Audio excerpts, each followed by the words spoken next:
Bonjour à toutes et bonjour à tous, très chères auditrices et très chers auditeurs. Bienvenue à tous chez Astro Curieux et bienvenue aux nouveaux abonnés. C'est super magnifique. Je vois qu'il y a de plus en plus de monde sur ma chaîne et que dans ma communauté tout se passe bien. Il y a des bons commentaires, c'est très cool.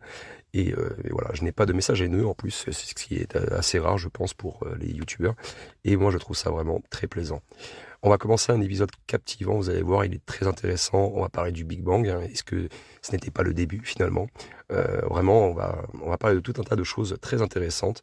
On va déjà commencer par l'introduire, hein, introduire un peu qu'est-ce que c'est le Big Bang. On va le présenter, présenter le modèle, les étapes principales, son rôle dans la cosmologie moderne.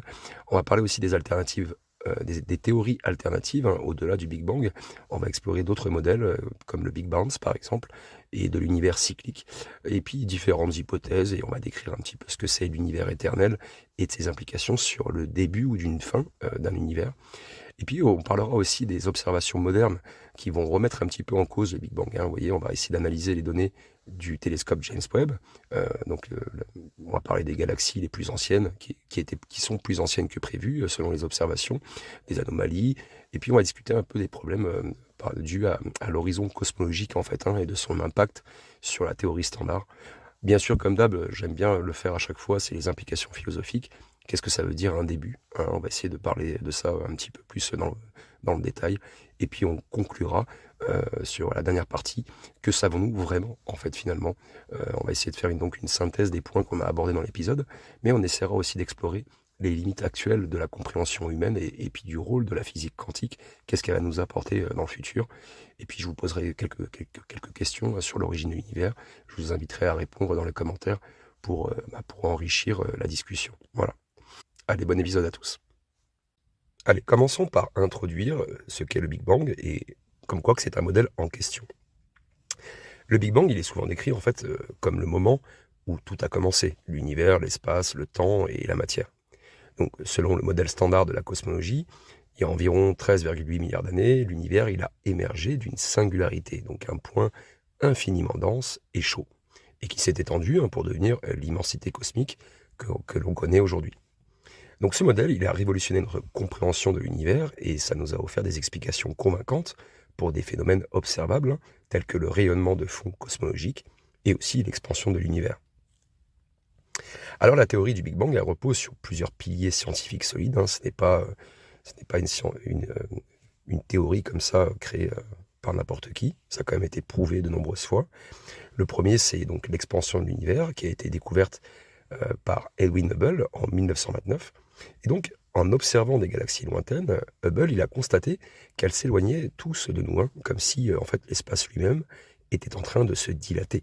Et donc, cela a conduit à l'idée que l'univers il était autrefois beaucoup plus petit et dense. Et le deuxième pilier, c'est le rayonnement de fond cosmologique, qui a été découvert en 1965 et qui est une sorte en fait d'écho lumineux du Big Bang, qui est donc observable, si vous préférez, sous forme de micro-ondes dans toutes les directions. Enfin, la théorie, elle explique également l'abondance des éléments légers, comme l'hélium et l'hydrogène, qui se sont formés peu après cet événement primordial. Mais bon, voilà, malgré son succès, le modèle du Big Bang, il n'est pas sans limite. Il a échoué, par exemple, à répondre à certaines questions fondamentales, hein, comme ce qui a déclenché, par exemple, cet événement initial ou ce qui pourrait exister avant, quoi. Et de plus, il ne tient pas compte de phénomènes comme l'énergie sombre, qui est responsable donc de l'accélération de l'expansion de l'univers, ou même de la matière noire qui compose une grande partie de sa masse. Voilà, c'est quand même assez conséquent, quoi. Et donc la notion de singularité elle-même, donc le point où les lois de la physique s'effondrent, ça reste quand même problématique. Et donc, vous voyez les copains, le Big Bang, c'est le cadre dominant, bien sûr, pour expliquer l'origine de l'univers, mais il n'est pas exempt de critiques. Ces lacunes, elles ont conduit les scientifiques à explorer des théories alternatives qui pourraient compléter ou remplacer ce modèle, hein. Et donc, si le Big Bang n'était pas le début, mais simplement un chapitre d'une histoire cosmique beaucoup plus vaste, ça serait une question, selon moi, très intéressante, sur laquelle on va effectivement détailler tout ça. Alors, concernant les théories alternatives, au-delà du Big Bang, parce que si le Big Bang est souvent considéré comme le début de tout, eh bien, il y a certaines théories alternatives qui suggèrent que ce n'est qu'un épisode d'une histoire cosmique plus vaste, hein. Donc, ces modèles, en fait, ils vont remettre en question la notion même d'un commencement, entre guillemets, et qui explorent donc des scénarios où l'univers, il pourrait être éternel ou cyclique. Alors vous avez déjà un modèle oscillant, le Big Bounce. Le modèle Big Bounce, en fait, il propose que l'univers, il n'a pas commencé par une singularité, mais qu'il est plutôt le résultat d'un rebond cosmique. Et donc, selon cette hypothèse, l'univers, il alterne entre des phases d'expansion et de contraction, un peu comme un cœur. Et donc, lorsqu'il atteint un point de compression maximale, eh bien, il y a un rebond qui se produit et qui initie une nouvelle phase d'expansion. Et donc, ce modèle, il résout certaines questions laissées ouvertes par le Big Bang, comme celle de l'origine de l'énergie et de la matière, en postulant qu'elles n'ont jamais réellement disparu, mais qu'elles sont réutilisées à chaque cycle. Alors avant de continuer bien sûr dans la suite de l'épisode, je voulais quand même créer une petite parenthèse pour vous donner une façon de voir, enfin je vais essayer de vous expliquer ce qu'est le rapport entre le battement du cœur humain et le Big Bounce. C'est vraiment pour vous donner, pour vous imager les choses, oui, pour vous imager les choses, pour que vous puissiez comprendre ce que moi je visualise, comment moi je le visualise. Et donc je voulais vous faire un petit détail sur comment on pourrait interpréter ce qu'est le Big Bounce par rapport à la vitesse du battement du cœur humain.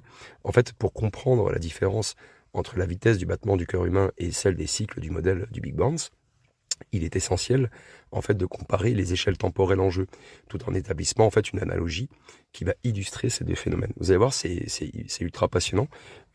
En gros, le corps humain, il bat environ de 60 à 100 fois par minute chez un adulte au repos, d'accord? Donc chaque battement, il représente un cycle complet. Contraction, relaxation, puis préparation pour le prochain battement. Donc en une journée, en fait, le cœur, il peut battre environ 100 000 fois. Vous imaginez? Et ça, c'est un rythme qui reflète l'urgence et l'échelle temporelle d'un organisme vivant, d'accord? Donc à l'échelle d'une vie humaine de 80 ans, par exemple, en moyenne, ça représente environ 3 milliards de battements.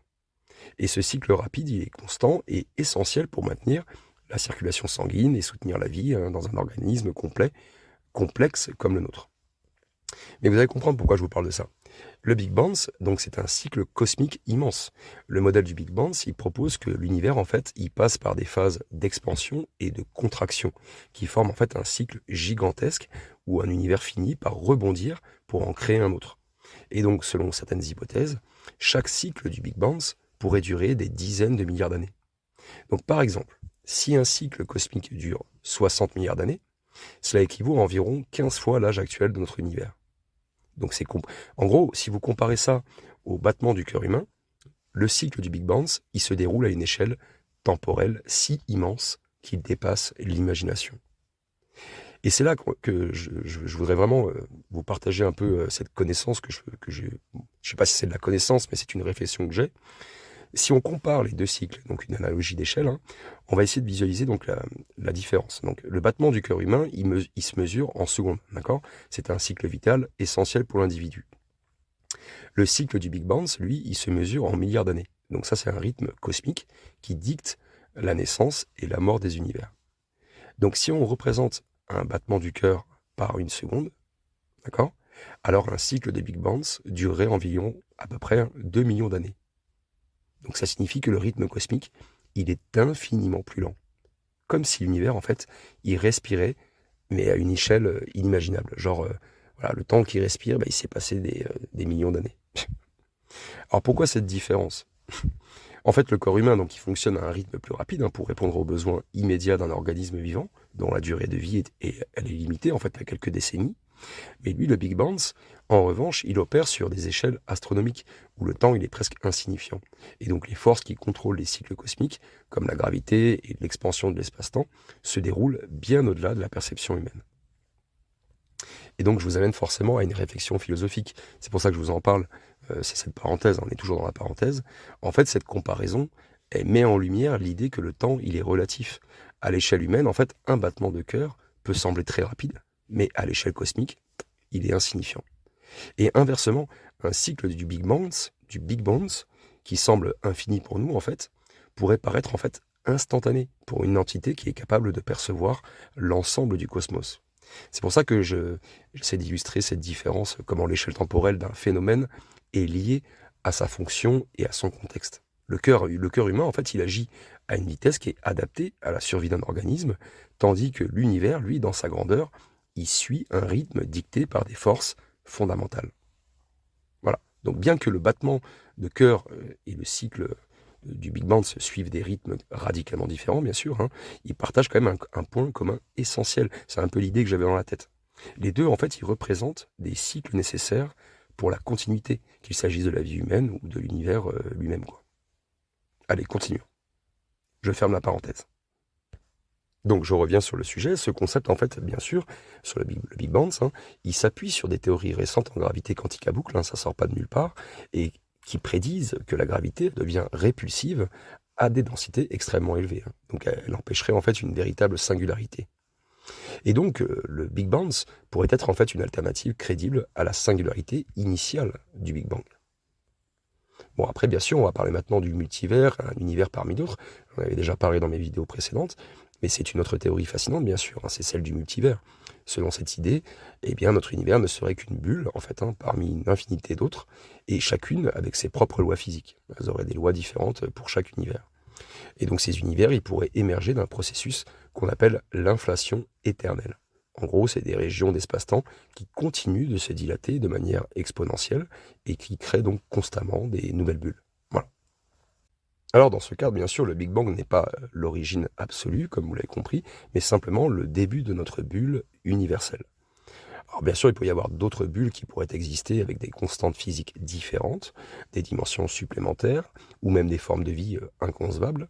Et donc le multivers, il offre une explication potentielle à des lois de notre univers en suggérant que, en fait, on vit tout simplement dans une bulle où ces lois, elles permettent la vie. Donc il pourrait y avoir d'autres bulles où d'autres lois ne permettraient pas la vie. Après, bien sûr, vous avez une autre hypothèse, c'est l'univers éternel, qui rejette en fait l'idée d'un commencement. En fait, hein. Selon ce modèle, l'univers il n'a ni début ni fin, mais il existe plutôt sous une forme ou une autre depuis toujours. En fait, voilà, il a toujours été là. Et donc il y a des théories comme celle de l'univers holographique ou de l'univers stationnaire qui s'inscrivent dans cette perspective. Et je vous ai déjà d'ailleurs fait quelques épisodes là-dessus qui sont très intéressants et qui proposent des mécanismes en fait où l'univers se renouvelle en permanence sans nécessiter un point zéro, comme si que c'était un programme qui se mettait à jour directement. Alors ces alternatives, bien qu'encore spéculatives, elles élargissent notre vision de l'univers et ça remet en question donc notre compréhension actuelle de la cosmologie et si le Big Bang n'était qu'une fenêtre sur une réalité encore plus vaste. C'est une bonne question. Allez, continuons maintenant sur les observations modernes, vous allez voir, qui remettent en cause le Big Bang. Alors, bien que le modèle du Big Bang soit soutenu par des preuves solides, des découvertes récentes mettent quand même en lumière des anomalies et des phénomènes qui remettent en question certains aspects fondamentaux de cette théorie. Et vous allez voir, je vais vous expliquer tout ça avec transparence. Alors, ces observations modernes, elles sont rendues possibles par des technologies avancées, comme le télescope spatial James Webb, qui offre donc une perspective intrigante sur la cosmologie. Et donc, on a découvert des galaxies plus anciennes que prévu. Donc c'est l'une des découvertes les plus étonnantes qui provient des observations de ce fameux télescope. Et en gros, il a révélé des galaxies extrêmement massives qui semblent avoir existé seulement quelques centaines de millions d'années après le Big Bang. Et ces galaxies remettent en question le calendrier accepté de la formation des premières structures de l'univers, parce que selon le modèle standard, il aurait fallu beaucoup plus de temps pour que des galaxies aussi grandes et complexes se forment.